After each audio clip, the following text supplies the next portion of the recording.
नमस्कार दोस्तों, चलिए जानते हैं झारखंड की 25 बड़ी खबरों को केवल 10 मिनट में। लेकिन उससे पहले आप यह वीडियो कहां से देख रहे हैं हमें कमेंट में जरूर बताएं और वीडियो को लाइक करके चैनल को सब्सक्राइब जरूर करें। झारखंड के मुख्यमंत्री हेमंत सोरेन ने मैया सम्मान योजना को लेकर बड़ा अपडेट दिया है। राज्य की लगभग 60 लाख महिलाओं को जल्द ही अप्रैल और मई महीने की रुकी हुई किस्त एक साथ मिलेगी, जिसके तहत उनके खातों में 5,000 रुपए भेजे जाएंगे। फिलहाल लाभार्थियों के कागजात जांचने का काम चल रहा है।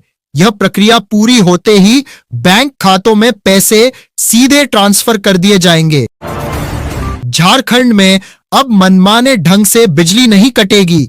राज्य सरकार ने बेवजह बिजली कटौती पर सख्ती दिखाते हुए झारखंड बिजली वितरण निगम लिमिटेड के जरिए नई गाइडलाइन जारी की है।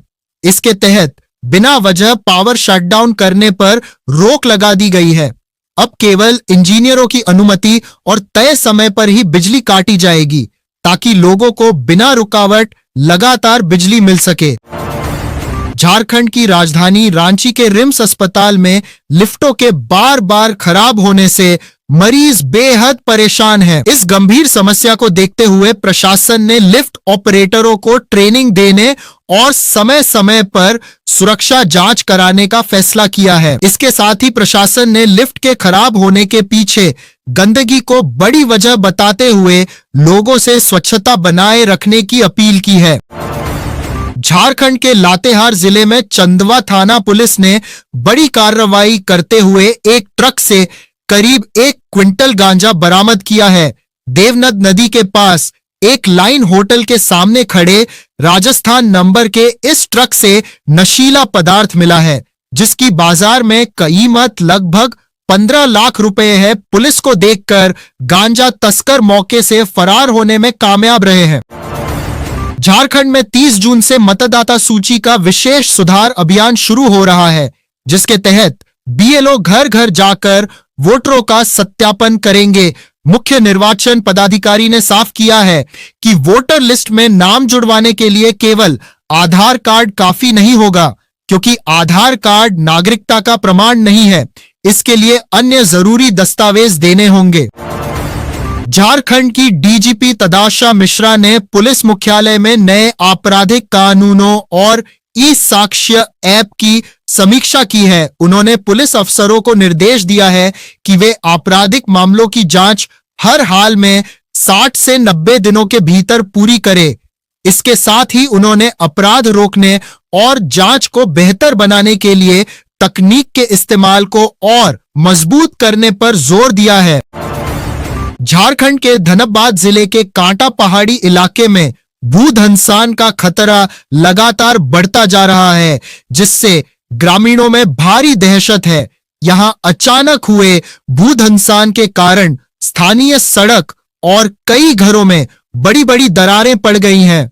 इस भयानक मंजर से लोग बेहद डरे हुए हैं और इलाके में सुरक्षा को लेकर चिंता बढ़ गई है।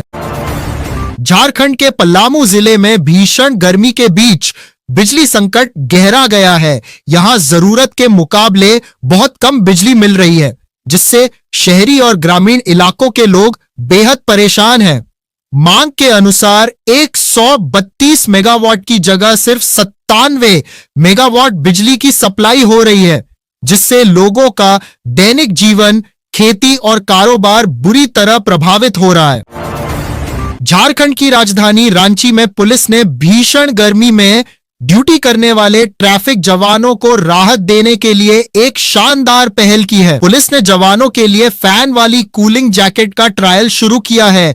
इस खास जैकेट में इनबिल्ट फैन सिस्टम और धूप से बचाने वाली सुरक्षा तकनीक है, जो जवानों को करीब 8 घंटे तक ऐसी जैसी ठंडक का एहसास कराएगी।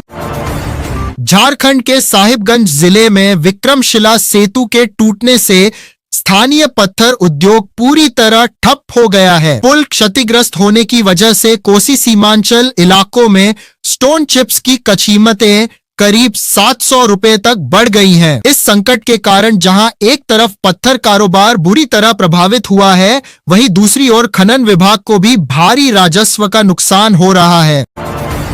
झारखंड के बोकारो जिले के एयरपोर्ट से बहुत जल्द विमान सेवा शुरू होने की उम्मीद बढ़ गई है। राज्य सरकार ने एक समीक्षा बैठक में अधिकारियों को निर्देश दिया है कि वे अगले 15 दिनों के भीतर डीजीसीए से उड़ान के लाइसेंस के लिए आवेदन करें। इस कदम से जिले के इस एयरपोर्ट को जल्द चालू करने की कोशिशें तेज हो गई हैं। झारखंड की राजधानी रांची में कोर्ट ने डीएवी कपिल देव स्कूल के पूर्व प्रिंसिपल मनोज कुमार सिन्हा को 3 साल की सजा सुनाई है। उन पर स्कूल की ही एक नर्सिंग स्टाफ के साथ गलत व्यवहार करने का आरोप था। कोर्ट ने दोषी पाए जाने पर सजा के साथ साथ उन पर 10,000 रुपए का जुर्माना भी लगाया है। झारखंड के रामगढ़ जिले में ओलावृष्टि के कारण किसानों की फसलें बर्बाद हो गई हैं। इन फसलों के उचित मुआवजे की मांग को लेकर भाजपा ग्रामीण कैंट मंडल के कार्यकर्ताओं ने प्रखंड मुख्यालय के पास एक धरना प्रदर्शन किया है। इस दौरान प्रदर्शनकारियों ने सरकार से प्रभावित किसानों को जल्द से जल्द राहत और आर्थिक मदद देने की मांग की है। झारखंड के पश्चिमी सिंहभूम जिले के नोवामुंडी में मॉडल आंगनबाड़ी केंद्र की हालत बेहद खराब है। करीब 15 साल पुराना यह भवन पूरी तरह जर्जर हो चुका है, जिससे यहां कभी भी बड़ा हादसा हो सकता है। मॉडल केंद्र का दर्जा मिलने के बावजूद मासूम बच्चे मूलभूत सुविधाओं के बिना ही इस टूटे फूटे और खतरनाक भवन में पढ़ने को मजबूर हैं। झारखंड के गोड्डा जिले में पर्यटन को बढ़ावा देने के लिए उपायुक्त और पुलिस अधीक्षक की अध्यक्षता में एक अहम बैठक हुई है। इस बैठक में जिले के सलगा पहाड़ को डी श्रेणी का पर्यटक स्थल बनाने का प्रस्ताव रखा गया है। प्रशासन का मुख्य उद्देश्य इस क्षेत्र का विकास करना है ताकि आने वाले समय में यहां पर्यटकों की संख्या बढ़ सके। झारखंड के गिरिडीह जिले में सोशल मीडिया एक्टिविस्ट मीशू मंडल की गिरफ्तारी के बाद राजनीतिक माहौल गर्मा गया है। डुमरी के विधायक जयराम महतो ने मीशू के परिवार से मिलकर उनका साथ दिया है। उन्होंने सरकार पर युवाओं की आवाज दबाने का आरोप लगाते हुए इसे लोकतंत्र के खिलाफ बताया है। महतो ने मीशू को न्याय दिलाने और इस मामले को विधानसभा में उठाने का पूरा भरोसा दिया है। झारखंड के हजारीबाग जिले के बड़कागांव में कोयला खनन परियोजनाओं के खिलाफ हजारों विस्थापितों ने बड़ा प्रदर्शन किया है। स्थानीय लोगों, खासकर महिलाओं का आरोप है कि ये कंपनियां उनकी उपजाऊ जमीन और आजीविका छीन रही हैं। अपनी जमीन बचाने और कंपनियों के मनमाने आवंटन को रद्द करने की मांग को लेकर प्रदर्शनकारियों ने समाहरणालय का घेराव कर प्रशासन को ज्ञापन सौंपा है। झारखंड की राजधानी रांची में भीषण गर्मी और हीट वेव के प्रकोप को देखते हुए रांची सदर अस्पताल पूरी तरह अलर्ट है। मुख्य चिकित्सा अधिकारी मीना कुमारी ने बताया कि हालांकि अभी हीट स्ट्रोक के मरीज कम हैं, फिर भी अस्पताल ने पुख्ता इंतजाम किए हैं। मरीजों के लिए विशेष हीट स्ट्रोक वार्ड, एसी कमरे और ओआरएस जैसी सुविधाएं तैयार रखी गई है। झारखंड सरकार ने राज्य के अति गरीब परिवारों की मदद के लिए झारखंड समावेशी आजीविका योजना की शुरुआत की है। यह नई पहल पुरानी सफल उपज परियोजना पर आधारित है। इस योजना का मुख्य उद्देश्य गरीब परिवारों को सरकारी योजनाओं से जोड़कर आत्मनिर्भर बनाना है ताकि वे आसानी से गरीबी से बाहर निकल सकें और एक बेहतर जीवन जी सकें। झारखंड के गिरिडीह जिले के नगर निगम वार्ड नंबर 6 में पिछले 2 महीनों से पानी की भारी किल्लत है। इस भीषण जल संकट से परेशान स्थानीय लोगों और वार्ड पार्षद संजीव कुमार ने निगम कार्यालय में जोरदार प्रदर्शन किया है। लोगों ने विभाग पर लापरवाही का आरोप लगाया और चेतावनी दी कि पानी नहीं तो टैक्स नहीं। झारखंड के कोडरमा जिले में सुधा डेयरी ने दूध की कीमतों में 2 रुपये प्रति लीटर की बढ़ोतरी कर दी है। इस फैसले से इलाके के हजारों परिवारों के बजट पर सीधा असर पड़ेगा और उनकी जेब ढीली होगी। महंगाई के इस दौर में दूध के दाम बढ़ने से आम जनता और खासकर मध्यम वर्गीय परिवारों की परेशानी और बढ़ गई है। झारखंड में गुटखा और तंबाकू के खिलाफ 26 मई से 26 जून तक एक महीने का बड़ा विशेष अभियान चलाया जाएगा। इस महाअभियान का मुख्य उद्देश्य बच्चों और युवाओं को तंबाकू की लत से बचाना है। इस दौरान दुकानों पर छापेमारी की जाएगी और जागरूकता कार्यक्रम आयोजित किए जाएंगे, जिसमें लोगों को कोटपा एक्ट के नियमों की जानकारी भी दी जाएगी।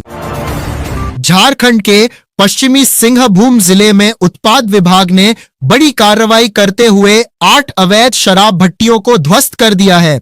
यह कार्रवाई मंझारी और टोकलो थाना क्षेत्र में की गई है। छापेमारी के दौरान टीम ने 2400 किलो जावा महुआ और 60 लीटर अवैध महुआ शराब को बरामद कर नष्ट कर दिया है। विभाग की इस कार्रवाई से शराब माफियाओं में हड़कंप है। झारखंड के हजारीबाग जिले के बड़का गांव में भीषण गर्मी के बीच लगातार बिगड़ती बिजली व्यवस्था को लेकर विधायक प्रदीप प्रसाद और रोशनलाल चौधरी ने अधिकारियों के साथ बैठक की है। डीडीजी था ने बिजली विभाग को कड़ी चेतावनी दी है कि यदि 72 घंटे के भीतर बिजली आपूर्ति में सुधार नहीं हुआ तो वे एक बड़ा आंदोलन शुरू करेंगे। झारखंड की राजधानी रांची के मोरहाबादी, हेहल, लालपुर, स्मार्ट सिटी और मेसरा समेत 6 नए इलाकों में जल्द ही पीएनजी गैस की सप्लाई शुरू होगी। रक्षा राज्य मंत्री संजय सेठ ने गेल की परियोजना की समीक्षा करते हुए काम में तेजी लाने के निर्देश दिए हैं। रांची में अब तक 854 किलोमीटर लंबी गैस पाइपलाइन बिछाई जा चुकी है।